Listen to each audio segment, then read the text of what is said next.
Halo guys, ketemu lagi dengan gua Hendy di channel kita IndoVivi, channel di mana gua berbicara tentang NFT dan kripto secara global. Secara khususnya, channel ini dedikasikan untuk Vivi Marketplace. So, hari ini gua mau berbicara, mau sesuatu yang mungkin berangan-angan aja.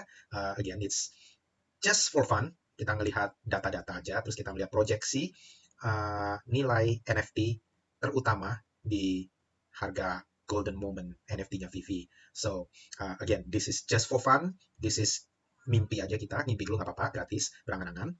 Uh, tapi gue mau ingetin ke teman-teman bahwa di video gue ini, nothing apa yang gue share, nggak ada yang gue share itu financial advice. Gue nggak memberikan financial advice ke kalian. Gue bukan financial advisor, gue bukan financial expert. So, kita mulai aja ya. Kalau menurut teman-teman, di Vivi saat ini, apa sih produk NFT Vivi apa yang paling kalian bullish? Kalau gue personally, itu ngelihat produk Disney itu adalah produk yang paling hot saat ini. Setiap kali dropnya Disney, kalian bisa lihat hype-nya.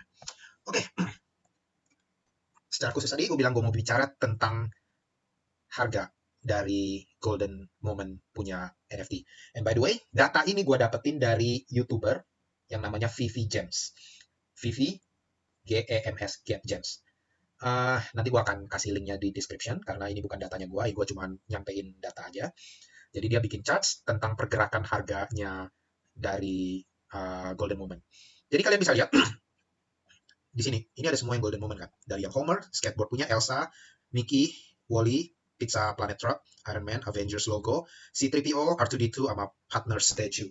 Kalian bisa lihat retail, harga retailnya, harga waktu dropnya, semua 60, kecuali yang partner statue itu 333. Nah, dropnya itu, begitu drop di 12 November, harga di market pada waktu marketplace-nya buka, itu kalian bisa lihat di sini. Homer itu di 410, terus yang paling murah itu yang di Wall-E ini 265, dan paling mahal of course di partner statue itu di 2349. Begitu selesai drop.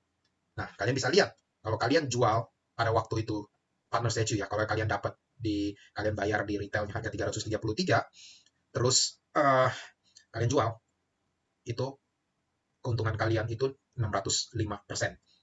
Kalian bisa lihat ini untuk dapetin semua full set ini semua. Kalau kalian benar-benar hoki pada waktu itu, dapat semua, itu modal kalian 933 gem. Yang kalau kalian jual pada waktu itu langsung jual semuanya, itu kalian dapat 7.058 di floor-nya itu. Keuntungannya secara kalau kalian bisa dapat semua masing-masing satu, itu adalah 678%. Nah, fast forward dari 12 November ke 28 Januari tahun 2022. Nah, ini video waktu itu dibuat itu, kalau nggak salah di kisaran waktu itu, Januari, ya 28 Januari itu. Kita lihat harganya itu, Homer jadi 2.000, skateboard jadi 1.750, Elsa jadi 3.899, Mickey Head jadi 5.199, Wall-E jadi 1.398, Pizza Planet Truck jadi 1.850, selanjutnya Iron Man jadi 2.400, Avengers logo jadi 1.995, C-3PO jadi 3.700, R2-D2 jadi 7.298, dan partner statue, ini yang paling gila, jadi 44.000. Dalam jangka waktu, dari 12 November ke 28 Januari. Jadi, itu berapa ya? Sebulan lebih atau 2 bulan lebih ya?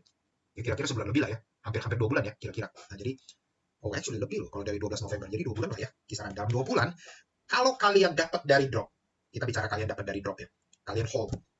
Nah, ini selalu orang bilang begitu sama dengan Bitcoin Ethereum. Hodler yang selalu menang. Kalau kalian flipping, kalian bisa make profit, tapi kalau kalian mau bandingin dengan hodler, hodler akan make the most profit out of all. Nah, tapi again, kalau itu good product ya, makanya ini gue bicara saat ini di Disney first drop NFT mereka ever in the world, yaitu di Golden Moment ini semua. Ini semua first appearance semua. First appearance-nya Star Wars, first appearance-nya Iron Man, first appearance-nya Wall-E, first appearance-nya Elsa, first appearance-nya Homer and Bart, so Simpson, dan first appearance-nya paling penting adalah first appearance-nya Mickey dan Walt Disney di NFT di any platform. So, nggak akan ada lagi platform lain yang bisa klaim bahwa mereka first appearance-nya Mickey. Nggak ada lagi platform lain yang bisa klaim bahwa mereka first appearance-nya Star Wars. Nggak ada. Vivi the only one. So, entah itu nanti OpenSea, Solana, atau siapapun, IMX, Avax, Eternity, siapapun. Nanti kedepannya, or Recur, kedepannya akan ada Star Wars, akan ada Simpson, akan ada Mickey, Minnie, Donald Duck, nggak ada yang bisa klaim mereka first appearance. Ini adalah first appearance-nya. You can rest assured. Jadi kalau kalian punya ini, kayak gue nggak akan pernah jual sampai ada nanti titik, you'll see. Gue nggak tahu juga seberapa jauh ini akan bergerak. Nah, tapi inilah video ini hari ini. Apa yang gue lakuin adalah gue mau ngajak teman-teman untuk ngimpi dulu. Jadi kita coba ngimpi dulu kira-kira setahun mendatang. Pada Januari 2023 kira-kira harganya berapa. Terus kita lihat 3 tahun mendatang. Kita lihat lagi 10 tahun mendatang. Itu harga udah berapa. Ngimpi aja kita dulu guys. So, nah seperti kalian lihat di sini. Gue ngambil example aja ya. Gue punya Iron Man personally. Iron Man gue dapat dari drop. Jadi gue modalnya 60 ya. Saat di Januari 28 Januari harganya di 2.400. Hari ini gue buat ini video. Ini di Februari tanggal 7 Februari. Harganya turun. Tapi again, namanya produk seperti ini, seperti kripto, ya of course ada naik turun. Jadi don't look at short term, tapi fokus on long term. Gue lihat hari ini, contoh ya, di Iron Man harganya berapa. Sebentar, gue buka. Floor-nya Iron Man saat ini di 2.500. So not bad. Naik 100 saat ini. 2.500 per saat ini jam 17.27. So not bad. Nah, gue cuma ngelihat di Iron Man aja. Kalian nanti bisa lihat chartnya, yang lain-lain apa yang kalian punya ya. Karena gue punya Iron Man, ini gue ngeliat di Iron Man. 2.400 pada 28 Januari, dan hari ini jadi 2.500. Oke, next slide. Well, hold on. Jadi kenaikannya gue selama dari, ini 77 hari ya ternyata ya. 77 hari itu dari 12 November sampai ke 28 Januari. Jadi 2 bulan lebih, sorry, tadi gue salah. 2 bulan lebih ya. Itu kenaikan dari 389 menuju ke 2.400 adalah 517%. Jadi gue naik 5 kali lipat asetnya karena gue cuma holding. Gue nggak tradingin, gue nggak jual-jual. So, oke, next. 1 tahun dari 28 Januari 2022. Nah, ini prediksinya ada 3 proyeksi. Konservatif, average, and agresif. Ini artinya apa? Konservatif artinya kalau market slow-slow. Average, tengah. Agresif kalau ternyata VV itu booming banget. Pokemon masuk, macam-macam yang lain juga masuk ke VV, dan mass adoption-nya VV booming, dan plus also crypto market booming, adaptasi Bitcoin, Ethereum ke orang-orang makin masif, NFT orang makin mengerti. Nah, itu kalau agresif. Jadi ketika itu terjadi, itu akan menjadi suatu tsunami buat semua produk NFT ini, dan terutama yang akan kita bicara di sini. Kalian bisa lihat, gue nggak mau ngelihat yang average dan agresif, karena ini bagi gue, ini udah mimpi, konservatif udah mimpi, average, agresif, itu nggak tahu namanya, apalagi kalau di atas mimpi. So, you guys, ini aja. Nah, kalian lihat, balik ke Iron Man. Iron Man, kalau gue holding selama 1 tahun sampai 28 Januari 2023, Iron Man gue, value-nya adalah 78.900. Kenaikannya itu sebesar 3.188%. Again, kita mimpi doang kok ini. Gak apa-apa. Bayangin kalau kalian punya ini semua. Kalian punya semuanya ini, terutama kalau kalian punya yang partner. Jangan jual, men. Gua benar-benar bilangin kalian, jangan pernah jual your partner. Under apapun circumstance kalian. Not financial advice. Jangan jual. Kalau menurut gua. Gua personally gak punya ini. Gua envy lu pada yang punya deh, partner statue. Gua gak punya partner statue, gua gak punya R2D2, gua gak punya C3PO. I wish I have that, but I don't. Makanya gue cuma bicara Iron Man, apa yang gue punya. So, dengan ini aja lu lihat nilainya 78.000 tahun depan. But again, kita mimpi doang. Oke, ini 1 tahun mendatang ya. Nah, of course, untuk ini terjadi semua ada katalisnya. Udah mesti ada yang tadi gue bilang, ada penyebabnya. Orang makin ngerti kripto, itu akan menjadi katalis. Bitcoin jadi mata uang yang diterima di banyak negara, itu akan jadi katalis. Orang makin makin ngerti tentang apa itu NFT itu makin mainstream. And by the way, gue pernah prediksi bahwa NFT itu akan dipakai di property, actual, untuk orang beli actual property, rumah, tanah, atau apa. Gue pernah prediksi seperti itu, dan ternyata udah kejadian kan di Amerika. Nanti gue sharing. Ada website yang menjual properti mereka. Gue lupa nama website-nya apa. I think it's propi.com or something. Nanti besok gue share. Mereka menjual properti mereka via NFT. Jadi, as simple as that. Lu mau beli properti di sini, lu tinggal klik beli, kepemilikan langsung pindah ke lu. Nah, nanti yang hal-hal lain-lainnya yang kecil-kecil itu nyusul. Maksudnya kayak surat jual belinya apa segala itu nyusul. Tapi secara kepemilikan udah langsung pindah ke lu, dan lu udah memiliki semua apa yang ada di rumah itu. Nah, itu. Jadi ya itu yang akan menjadi katalis ya. Oke, you guys ready? 3 year? Kita lihat. Kalian bisa lihat yang lain-lainnya. Oh, actually there's no 3 year ya. Hold on. Is there any? Oke. Ya. There's no 3 year. 10 year projection langsung. Actually ada. Ini cuma dia taruh begini doang. Year 2, year 3, year 4, year 5. Oke. Di second year-nya Iron Man-nya gue, value naik ke 208.000. Again, gue cuma mimpi doang. Kita mimpi doang, guys. Bayangkan kalau ini terjadi. Well, you guys jadi sultan semua. Jangan lupa bayar pajak. Tahun ketiga, 375.000. Tahun keempat 616.000. Dan gue lompat langsung fast forward ke Ironman ke tahun ke-10. Jadi ini tahun 2032. 2032 benar. Value-nya Ironman itu adalah 3.110.068. Jam. Gue nggak mau ngomong dolar. So, ini dengan asumsinya semua user growth rate-nya cuma 100%. Growth rate-nya. Jadi tadi gue ada share tentang user Vivi 1,9 juta dengan asumsi di tahun kedua itu jadi 4 juta user. 100% kan growth rate-nya. Ketika jadi 4 juta, ini kira-kira kita bicara harganya untuk Ironman. It's a lot. But again, we can just dream. We don't know. Kenapa? Dipakai contohnya ini again yang gue bilang. Ini semua adalah first appearance dari karakter-karakter ini, license ini, IP premium license ini di any marketplace NFT. Mau lu main di OpenSea, mau lu main di Solana, mau lu main di IMX, mau lu main di Avalanche, mau lu main di Cardano nanti, lu mau main di Eternity or whatever else, Polygon. If they ever come up with another license, Bart Simpson, nggak ada yang namanya tag first appearance. So, ini makanya gue sangat-sangat bullish dengan Vivi. Ini makanya gue berusaha begini. Gue tahu banyak teman-teman yang udah attach banget di OpenSea. Gue juga main di OpenSea. Gue bukan whale gede di OpenSea sama sekali enggak. Bukan whale actually, gede pun enggak. Tapi gue cukup ngerti ketika kalian udah punya badge yang gede banget di OpenSea, kalian udah feel really comfort di OpenSea. Nggak ada salahnya sebagian portfolio kalian itu kalian larikan ke premium license NFT kayak Vivi ini. It's just my opinion. I mean, you never know. Karena seperti Gary Vee bilang, 90, gue ngomong berapa ya, 98 kah, 99 atau 90, I don't know. Let's just say 90% lah, gue gak mau terlalu gitu. Gue rasa Gary Vee, gue ngomong lebih dari itu, 98% lah. 90% NFT yang ada, beredar saat ini, will go to zero. Akan hilang value-nya. Semakin banyak orang jump di NFT, semakin banyak project-project NFT baru. Lu bisa lihat di OpenSea project makin lama makin keren-keren. Yang dulu cuman hype-nya cuman pixel semua, mau itu apa namanya, Cyberkong, mau CryptoPunk segalanya semua lari ke yang makin lama makin keren. Lu lihat sekarang Clone X, kerennya minta ampun. Lu lihat sekarang yang lagi hype Squiggles, semuanya keren. Lu lihat juga Imaginary Friend, Imaginary One, something like that. Semua keren-keren, makin keren istilahnya. Itu yang bakal itu. Lu nggak kepikir gak nanti tahun datang seperti apa kerennya lagi mereka, akan lebih keren lagi. Dan apa yang terjadi dengan yang lama-lama ini? Nggak ada yang bisa jamin apa yang terjadi. Karena apa? Mereka, I don't know. Gue cuma punya perasaan, gue nggak mau ngomong apa-apa tentang project-project itu ya, karena gue juga join di project itu. Gue dapat whitelist di Squiggles, by the way. Itu, aduh, gue bersyukur banget. Gue masuk juga di Supernormal, gue juga di YMH juga, yang cukup oke, Metro First, project yang cukup oke juga, Lama Boost juga cukup oke. Gue juga di project-project itu. Again, gue nggak punya Bored Ape Yacht Club, gue nggak punya CryptoPunks, tapi bagi gue itu udah harga yang dari ridiculous, dan gue ngerasa untuk harga yang orang bayar untuk project-project itu, kenapa nggak masuk sebagian ke sini? Not financial advice again. Kenapa nggak ke sini gitu loh? Kenapa nggak kalian masuk saat ini di sini di partner?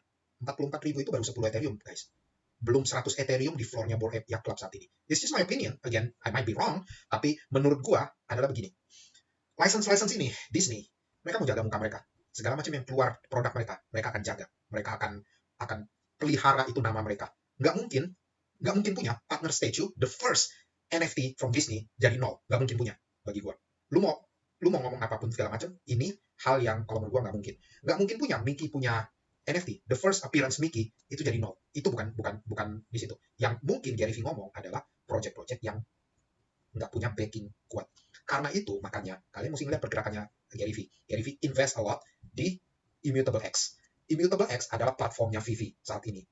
Nah, Gary Vee juga invest a lot di Recur Marketplace. Nah, Recur itu larinya kemana? Sama kayak Vivi, larinya ke premium license NFT, premium IP NFT. So, itu aja yang kalian perlu coba pertimbangkan. Again, I am not a financial advisor. Gue cuma coba undang teman-teman yang bermain di OpenSea, kalian yang mungkin punya big bags di OpenSea, punya wealth di OpenSea, banyak kalian, gue yakin banget, nggak ada salahnya. Put a little bit of what you have on your bags into maybe C3PO or R2D2, maybe. Di harga sekarang emang kelihatannya mahal. C3PO itu kisaran hampir 1 Ethereum saat ini, 3.700. Tapi apa artinya 1 Ethereum bagi kalian yang punya Bored Ape Yacht Club? Udah 100 Ethereum floor. Apa artinya buat kalian yang punya, apa namanya, Cyberkongs, maybe, yang floornya 17 Ethereum.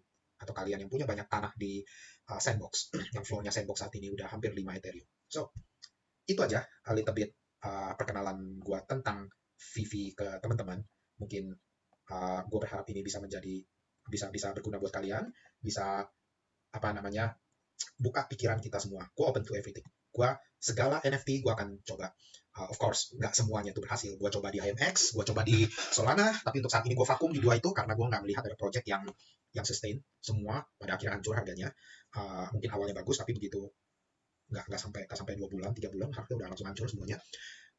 So saat ini gue heavily lebih invested di Vivi, and gue juga senang banget di OpenSea karena bagi gue di project di OpenSea itu banyak yang bagus-bagus sih emang saat ini, banyak potensi untuk, karena emang gue suka aja liquidity-nya. Dan mungkin teman-teman ada pertanyaan seperti ini, keraguan gimana cara cash out-nya di Vivi saat ini, lu beli nggak bisa keluar, ya memang begitu. Tapi gue kasih gambaran, waktu itu gue pernah kasih gambaran begini, kalian cek historinya Coinbase, exchange nomor 1 Amerika, selama 2 tahun pertama setelah mereka launching, orang yang beli Bitcoin nggak bisa cash out.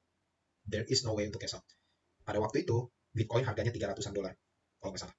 300-an dolar. Sekarang harga Bitcoin 42.000 kan. All time high-nya di 60 something. So, kalau kalian dikasih kesempatan kedua untuk balik ke waktu itu, Coinbase, kalian punya time machine, kalian bisa beli Bitcoin di 300 dolar di Coinbase, walaupun nggak bisa cash out, kalian mau apa nggak? Kalau gue sih all in, man. I don't care. Karena apa? Ya, setiap perusahaan, mereka punya, apalagi perusahaan gede, mereka punya barrier mereka masing-masing, untuk mereka bukan barrier, ada judgment mereka untuk apa yang mereka harus lakukan dahulu. Vivi saat ini, karena mereka perusahaan internasional, mereka nggak dealing cuma satu negara, mereka nggak dealing cuma Amerika doang, atau mereka dealing dengan apa namanya Eropa doang, enggak, mereka dealing dengan semua banyak negara. Dan permasalahannya semua negara-negara itu yang mereka dealing, karena mereka worldwide company ya, mereka punya peraturan masing-masing setiap negara. Jadi money transmit license-nya mereka itu mereka mesti apply di hampir semua negara di mana mereka beroperasi. Itu dia alasannya kenapa sampai sekarang cash out masih not an optional. Nah, sebetulnya dulu waktu lagi Vivi masih kecil, baru mulai, itu gua ingat waktu itu gua baru join juga di bulan Maret 2021. Mereka nggak berpikir mereka growth-nya akan sehebat ini. Jadi mereka cuma fokus di marketnya waktu itu Amerika. Fokus di Amerika. Nah, fokus di Amerika waktu itu, if you don't know, ada waktu gua join dulu, lu tuh bisa beli gem via OMI. Jadi lu beli OMI di exchange waktu itu yang ada cuma Bitforex, Ascendex, sama Get.io. Lu bisa beli di situ, lu transfer OMI-nya ke gem, ke wallet-nya Vivi, lu bisa beli gem. Sama, gemnya juga bisa di-convert balik pada waktu itu. Nah, pada waktu itu, mereka bisa ngelakuin itu karena mereka cuma memang, menurut gua waktu itu mereka udah ada license di Amerika. Nah, karena growth mereka ternyata big banget, mereka go all over the world akhirnya. Jadi mau nggak mau mereka nggak bisa cuma enable itu untuk market Amerika doang. Jadi mereka akhirnya disable saat ini feature itu. Feature itu jadi udah bukan dihapus ya, di disable. Nah, kenapa? Karena mereka mesti berpikir global. Mereka nggak bisa cuma pikirin cuma satu negara doang. Jadi mereka disable itu semua. Dan ya sampai sekarang ya masih belum diaktifin lagi karena memang mereka sebagai company internasional, mereka mesti jaga legal side mereka. Jangan sampai mereka gara-gara pengen cepet-cepet ngelakuin itu segala macam, mereka kesandung dan akhirnya nama jelek mereka yang hancur gitu gara-gara mereka nggak ngikutin peraturan. Jadi mereka benar-benar ngikutin legal. Apalagi ini urusannya dengan klien mereka. Mereka urusan dengan Disney, mereka urusan dengan DC, Marvel, mereka urusan dengan Da Vinci, mereka urusan dengan banyak merek-merek terkenal, Warner Bros, stuff like that, Universal Studio. Mereka urusan dengan semua merek-merek gede gitu loh. Itu klien mereka. Jadi mereka mesti pastikan legal mereka tuh kuat sebelum mereka melakukan suatu gebrakan. Jadi mereka emang posisinya ya kalau kalian ngerti hal itu, kalian bisa mengerti sebetulnya gitu loh. Bahwa nggak bisa, lu tuh sembarangan. Kalau lu tuh udah client base lu tuh udah gede kayak begitu. Lu mesti istilahnya cover your ass gitu, cover your butt supaya nggak kalian tuh ada perusahaan lain yang berusaha untuk nyerang lu atau gimana. Perusahaan gede, men. Chances banyak kompetitor yang mau jatuhin dia. Dan sekarang, if you believe it or not, lu cari influencer terkenal. Nggak banyak yang mau ngomongin Vivi, karena emang ini Vivi sebetulnya jadi threat buat mereka. Jadi kayak saingan buat mereka. Lu lihat waktu awal-awal sebelum Recur itu ada, Gary V pernah ngomong di salah satu YouTube-nya. Dia ngomong begini, lu bayangin kalau Disney masuk ke NFT. Dia bilang begitu. Lu bayangin Disney atau Marvel masuk ke NFT. Betapa itu akan game changer banget buat dunia NFT. Dia bilang begitu. Itu video ada, gue mesti cari lagi ya, tapi benar dia ada ngomong begitu. Nah, tiba-tiba sekarang ketika dia masuk ke company, dia invest a lot di Recur, di company Recur ini yang notabene adalah kompetitor yang bakal jadi kompetitor gedenya Vivi karena mereka juga bergerak di premium license NFT. Dia nggak pernah ngomongin Vivi lagi tuh. Tapi kita tahu dia ngerti, dia tahu. Orang seperti Gary Vee ngerti banget tentang ini. Dia tahu jelas kompetitor dia siapa, dan dia tahu jelas strategi-strategi apa yang dia mesti lakuin, dan udah pasti dia nggak akan ngomongin kompetitor. Nggak banyak orang yang ngomongin Vee. Makanya gua di sini ngajakin teman-teman untuk tukar pikiran aja. Ketika nggak banyak orang yang ngomongin, bukan berarti nggak ada potensi. Ketika waktu Coinbase masih belum bisa cash out, bukan berarti Bitcoin nggak ada nilainya pada waktu itu. You're missing your chances kalau lu berpikir lu nggak beli Bitcoin di $300 pada waktu itu cuman gara-gara si Coinbase nggak bisa ada feature cash out selama 2 tahun pertama dia buka. So, itu aja hari ini. Again, yang gue ajakin teman-teman berpikir adalah kita ngimpi doang saat ini. Nggak ada skenario apa-apa, hanya cuman kasih lihat mimpi apa yang kita bisa punya, dan mimpi itu gratis, man. So, thank you udah listening. If you like my video, please like and subscribe as usual. Comment, let me know what you think about my video. Let me know juga komen segala macam untuk kedepannya apa aja yang mau kita bahas. Dan by the way, if you want to also, gue ada kasih link join kita di grup Vivi Indo. Di situ saat ini membernya belum banyak, baru 200-an lebih, tapi kita growing. Semakin banyak teman-teman yang join di Vivi, dan gue berharap di situ kita bisa saling sharing, saling berbagi apa aja yang kita bisa lakukan. So, thank you guys, see you all, bye bye.